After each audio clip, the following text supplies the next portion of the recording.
Welcome to Elitmind Academy podcast, ElitTalk.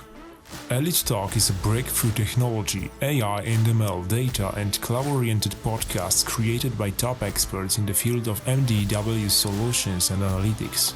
Together with our guests, we present the newest updates in leading technology vendors. Welcome to ElitTalk. Today we are having Barbara Głowala. Barbara is an ESG expert and legal counsel. So please welcome Barbara on today's podcast. Today we are going to talk on EFRAG guidelines that will support business in ESG reporting. Thank you, Sylwia, for inviting me, and I will be happy to talk about the topic that is very hot now. And I hope we will enjoy the conversation, and the conversation will be interesting for the viewers. Okay, so maybe start with the tricky question. European sustainability reporting standards. Have you read them and understood? Oh, this is a good question. This is really a big challenge. It's a huge document. The regulation is extremely big. There is a lot of cross-references in the document. So for the first reading, there is no one person that could be, fully aware of what is there, what are the obligations.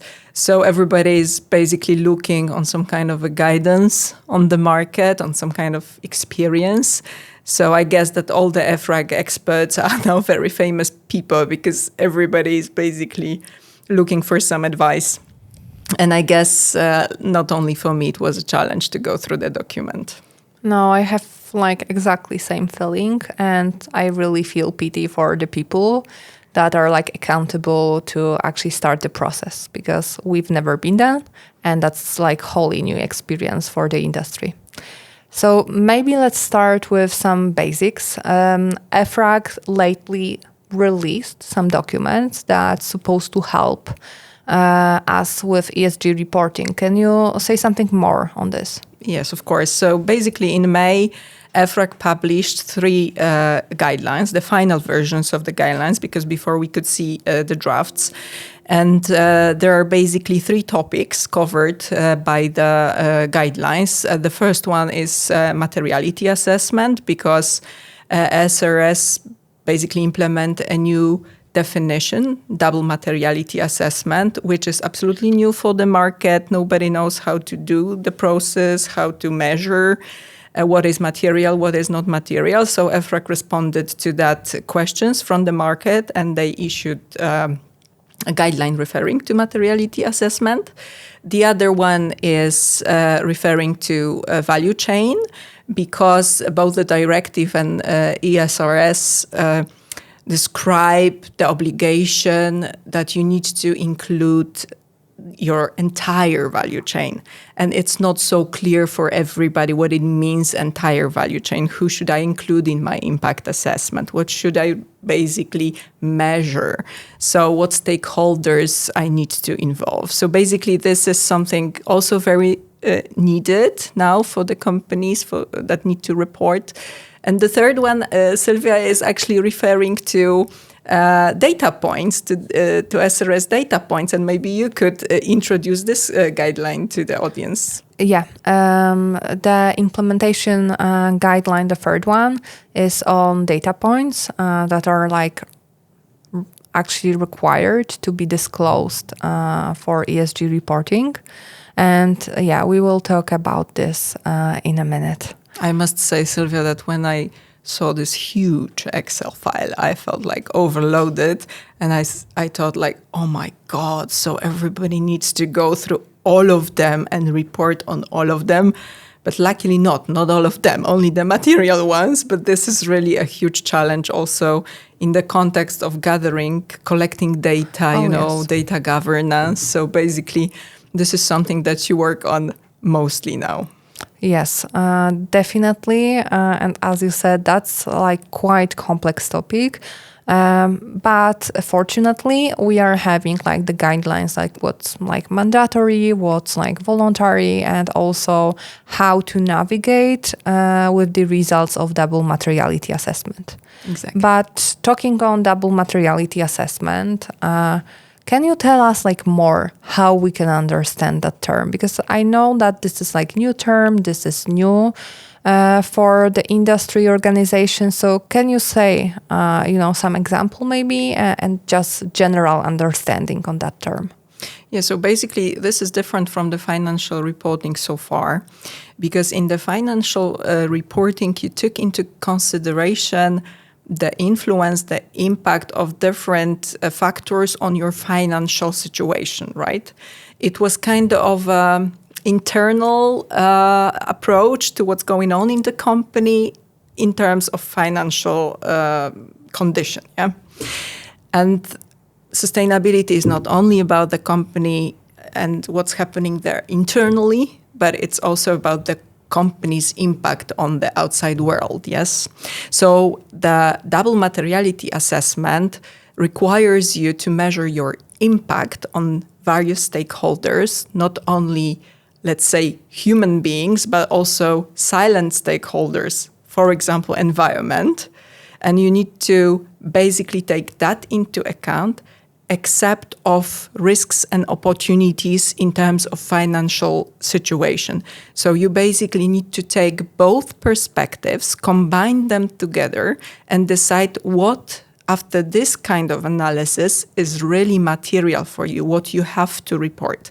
And this process of analyzing your materiality IROs needs to be described in your sustainability statement. So this is quite important, and I am very happy that EFRAG basically published the new guidelines, because this is something that everybody is now interested in and everybody is focusing on, because people need to know what is material for their specific business. And it's not so easy because you have nothing to compare to. This is absolutely new. So everyone is looking for knowledge, everyone is looking for advice. This is quite difficult. That's why the guideline is so needed right now. Yeah, cannot agree more. Saying that, since this is complex topic, do you have any like real life example that you can, tell us so we can understand like more like in real life how we can understand that? Of course. If you are, for example, producing beverages, you're a manufacturer of, I don't know, what kind of drink you want. You basically need a clean water. But on the other hand, you produce a lot of waste that can contaminate the water. If you are a brewery, for example, yes. So the processes that you are basically having in your company are both depending from this source and influencing this source of clean water. If you don't have clean water, then you probably will not have any business, because you cannot produce a good beer, for example, without clean water. So your activity is probably material from both perspectives. You have an impact on outside world because you can contaminate water, but you are so much dependent on this source that for your financial condition, for your business, is crucial to have a clean water. So from that perspective, you for sure will have this type of factor as an important one, as a material one in your report. Yeah, very good example. I think like we can all associate with that, drinking like different types of beverages. So maybe let's move forward with this double materiality process. And maybe let's talk on value chain. How you can actually understand like value chains in terms of like newest EFRAG guidelines? Yeah, this is also a new thing to consider. So far, a lot of companies thought about the supply chain, which is not the same, but the value chain includes the supply chain, because you need to take into account downstream and upstream chains of your clients, of your suppliers, of your manufacturers. And can we clarify what you mean by upstream and downstream? Because I think not all. So you are the drink manufacturer, yeah? You probably have a lot of products needed for you to manufacture your product, basically. So there are probably some farmers needed. There are some bottle producers. There are some producers of different ingredients to your product. This is like downstream supply chain. This is your supply chain. But you also have upstream chain, which is your client. And your client doesn't have to be necessarily the consumer, because you may sell only to big retailers, right? So if you consider only retailers, then it's not your entire value chain. Your value chain ends probably on the end user of your beverage, and maybe even further, if you produce waste, on someone who needs to manage the waste, like the bottles, for example, right? So you need to take really a lot of stakeholders into consideration to know and understand your impact on your value chain. And there are different sustainability problems along the value chain that you probably will need to understand, analyze. You will probably need to talk to the stakeholders to better understand, or at least use some kind of market analysis or some scientific data to measure your actual impact on, for example, farmers, right? So this is different from what was known on the market, what companies took into consideration so far, planning their business, planning processes. And from my perspective, it's very good and very important. And me as a citizen, as a end user, I'm quite satisfied that it goes that way. It doesn't mean it goes without challenges. There is a lot of challenges, but I want the producer to take me into account when they, for example, plan their processes, when they make strategic decisions, when they decide in what they pack basically their product, for example. Many different perspectives to be taken into consideration. Yeah, very important consumer perspective. But how would you describe how companies approach that topic? Is it challenging? Are they familiar on what needs to be done? Or is it some kind of, blind spot that everyone is searching, the correct way to proceed? I think that some of the companies knew exactly their value chain. Maybe they did not consider all of the stakeholders in the value chain so far, or basically they externalized the risks related to that because they, for example, packed something in a plastic and they were not thinking about what is happening with that in the end, basically. So maybe now they will change the approach and they will involve the companies managing the waste, recycling companies, or for example, the cities that are usually responsible for the waste management in big metropolitan areas or big cities. So maybe this is something that will let them map their processes, their impact better. And this is something that will help them to manage and strategically plan their business slightly different. Maybe they will find some efficiencies. Maybe they will do something different. I hope that it will change over time, when everybody is really fully understanding the risks, the opportunities, and the impacts. Yeah, this is, I think, our hope that the business owners will understand the opportunities coming also financially for their businesses to implement our activities around sustainability management and value chain. Exactly.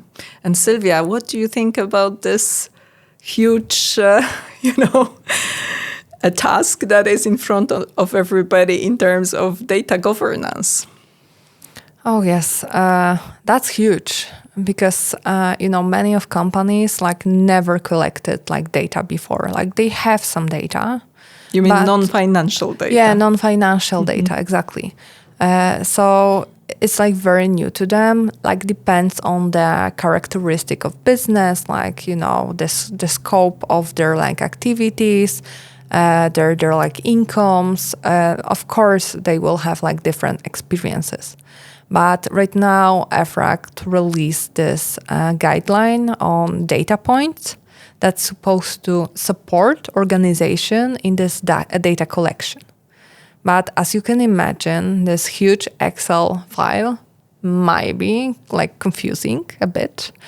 So it's not like that obvious, but I think it is helpful for business because then you are not forced to like disclose like everything and collect the data on everything. Like you are having there the points that are like mandatory and mandatory for all, and no matter what is like double materiality assessment result.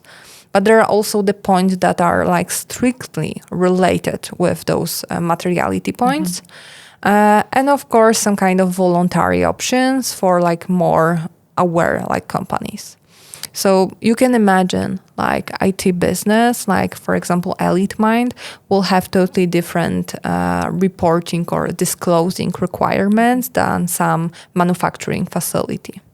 Sylwia, what I noticed in this guideline is actually that a huge amount of data are basically narrative. So this is not only about numbers, percentage, or whatever like this, what was basically familiar for the financial reporting, but there are a lot of narrative data. How do you see this? So another important aspect. So with this, quantitative data, it's quite obvious. If you need to, report the amount of waste in kilograms or tons, it's quite clear, like straightforward. But when we are talking on this narrative data, it might be confusing because this is like to describe how you are fulfilling the specific point. It also gives you some kind of space for like the organization to justify that you've done like enough in certain area. So I feel that this is also some opportunity for businesses to also include their like activities that are more like process-wise policies that will encourage the sustainability practices.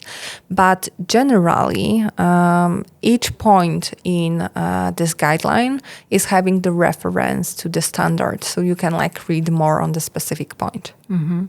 And what do you see? What are clients focusing on now from this data perspective? Yeah, so when it comes to data, especially like the big corporates are now focusing on like the workload. Because actually that kind of huge like compliance data activity may paralyze like business. So of course they want to avoid that, but at the same time they need to comply. So that is why they're like searching for like the opportunities on how they can like make that process more effective. So they are using different type of tools. And this is like the area like Elitmind is specialist that supports in this data automation and collection to reduce this manual administration burden on the organizational side. So it can go like more smooth. It can be implemented in like iterations. So you don't need to, just affect like whole company now because like business needs to operate. Same like with double materiality assessment, you need to take into consideration how you will apply the whole process to your business so it can like keep on running.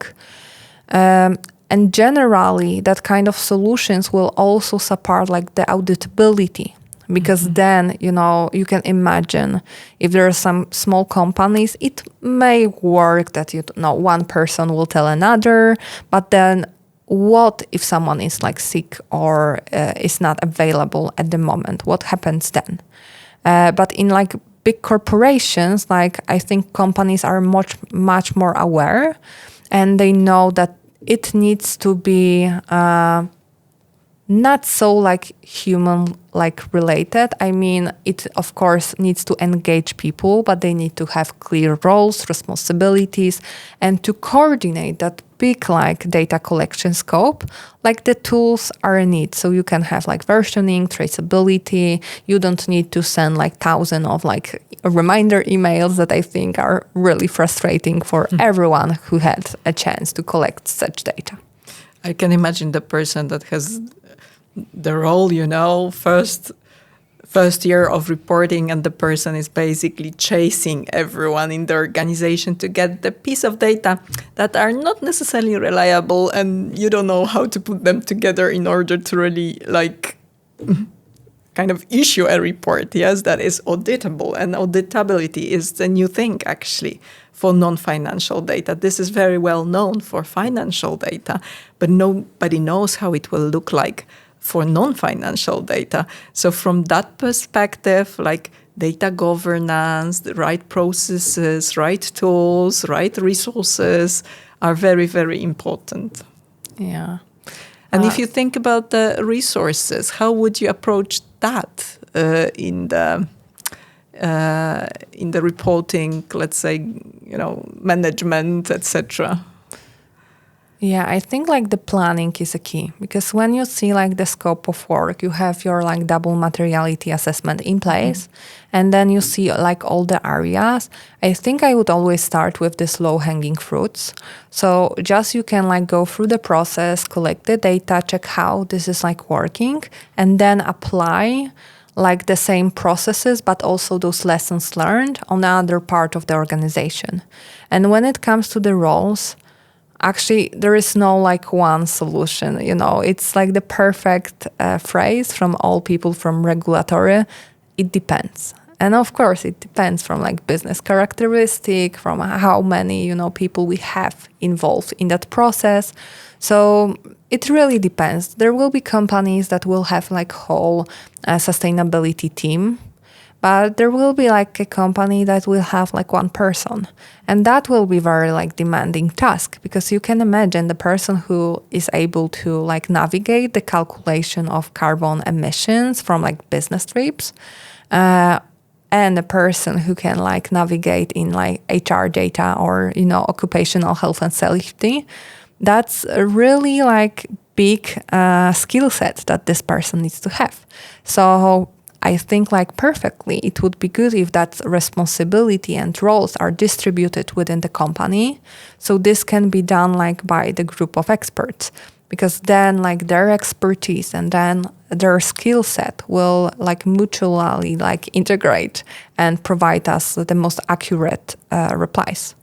And I think that it's quite an opportunity as well, because if you close the silos, if you put people together, like people from different departments working on something bigger, which is sustainability, I think it will bring like business benefits also, because people communicate more, they understand each other better, they can see some opportunities in products or services that they have never seen before, right? So Yeah. I think that everybody is thinking about risks now, but there is opportunity, right? Yeah, there are so many opportunities when it comes like, the production line innovation. So you can just imagine that, let's say you are having a goal to reduce electric energy. And then, whole process can be like optimized, like starting from like energy efficiency of the machines, but also optimization of each, step within the process, reduction of the waste. So like some kind of like embracing the quality control, quality assurance systems. So it will bring plenty of benefits, because then you will produce, products with like better quality, less waste. You will have like financial, resource-wise, like timeline. So generally, it's just a matter of like seeing that maybe that is challenging, but you can always convert that into the opportunity. And if you are talking to each other in the organization and not looking only in this, silo, as you mentioned, that's the place where you can actually innovate and actually go to this brighter future, not only to this, fancy green reports, but actually do the action. So summing up, what would we advise? Read the guidelines, yeah? Yeah, read the guidelines, definitely. If you feel that you are going to need some kind of support, there are experts in these areas. So please remember to do the networking, because I think we are all together in this new space. So we need to share like the experiences. Don't panic, because I know it might be tricky and overwhelming, but don't panic. Like, we are all at the same place now. And do your best, because, as an auditor, I also has this like experience that, you've done enough. You are just, showing and evidencing this continuous improvement. And that really counts, that you are doing your best. Sylwia, yeah, you have a good background because you used to work in compliance, product compliance, right? Yeah. So you were basically checking every description and declaration that the company was doing about the product, etc. What did you focus on then? Yeah, actually, I was focused, of course, on the documentation, and that's also very relevant for ESG. Because if something is not documented, then is it really like exist, like, or not? So for auditor, you need to have like very obvious track records and evidences. Everything needs to be traceable. So let's say you are calculating like emissions from business travels. So then how do you know how many business travels it was for a year? How do you know, that this business travel, it was like certain amount of like kilometers? How you collect this data? Who is checking this data? Who is reviewing? How you are acting to improve that process? Is there any like qualification form to proceed to like business trip? So you need to actually show a set of actions, what you are doing to make sure that this is really optimized, that is like critical for your business. And make sure like write down everything. so there is like electronically, paperless. Of right? course, paperless. Yes, as always. Yeah, that's true. I mean, for me, I'm a lawyer, so for me that naturally goes into policies, procedures, etc. It doesn't have to really mean that you have policy on everything and procedure on everything, but exactly what you say, that you have evidence that the process looks like that, right? Or you have, for example, a tool that is a natural way navigating people through the process. So tools, optimization, order, governance. And the question how you measure that, because we cannot actually forget about like measuring that. Like you need to have like key performance indicators, like KPIs, and actually like setting up business KPIs within ESG. That's like a gold point for me, because if you are seeing that, okay, you can make a really positive impact on the environment, and at the same time you are, for example, reducing the cost of like conventional energy, then perfect. Then you have like win-win situation.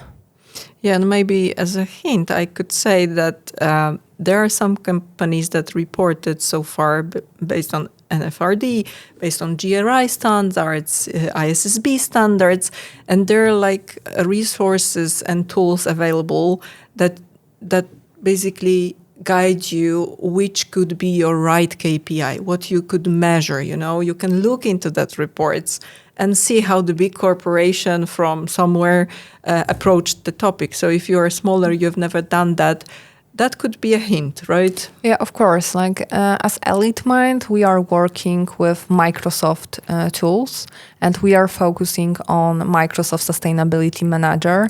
And one of the reasons why we selected like this tool as our like primary focus is because all like the calculation profiles, like methodology, was also verified with the Stanford University.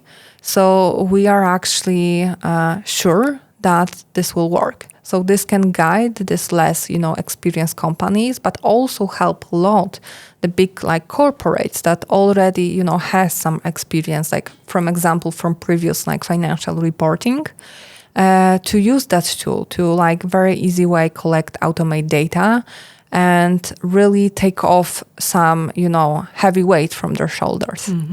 And I understand that this is quite customizable as well. So you can build in different like elements, different approaches into that. You don't have to go the only same way in every business, in every company. Yeah, of course, that's a key. Like today, if there is no customization, if there is no flexibility in those solutions, then it will just not, exist in the market. So definitely, because since you are having different scope depending on the characteristic of the business, then the tool needs to actually support you in that. And of course, that's Microsoft Sustainability Manager supports you in this area to customize that to your needs, supports also this iterative approach, and also support collecting the data from the value chain, which is, I think, really great functionality when it comes to like big organizations. That's quite interesting because what I noticed in many EFRAG documents, you see that they don't give one recipe for everything, basically. They say that there are different sectors. Each company has to do their materiality assessment differently because they may have different stakeholders. So they don't give like black and white solutions. They give you some kind of hint, some kind of direction, but you need to manage on your own. Yes, you need to find your own way. It's slightly different from financial reporting, which was very standardized and very defined. Here, not necessarily. So the tools that are also flexible are very important, right? Yeah, that's right. Like, like directives and regulation will never provide us like the solution. They are providing requirements. Then the standards provide us some kind of like guidance and the direction. But how we do this, like the exact recipe, we need to work for ourselves. And this can be a challenge, but also a benefit because it will never work like, one same pattern for like, all companies. So it gives you opportunity to really adjust this to really be cohesive with your business. Exactly. So, Sylwia, what can we advise? Yeah, I think that's a question to you. What could I advise? What you can advise? I would definitely share your advice. Do not panic. Use the tools, use the guidelines that are available on the market, listen to other people. There is a lot of knowledge already, available on the market. And I would definitely look on that new obligation, new requirement as an opportunity. It's much easier to involve people, to spend time, energy, and money basically on something that you see opportunities in, right? So that would be my advice. And how about you? I would say make sure that you are continuously improve. Like you need to first assess where you are and then make sure you are really improving and doing your best. And I think I would finish with that because, depending on the business, I would have different types of the recommendation. Of course, we encourage you to contact us in case you need some kind of support in this area, especially when it comes to the technology solutions. I think that was very insightful. So thank you, Barbara, for attending podcast ElitTalk. Thank you, Sylwia. That was a pleasure.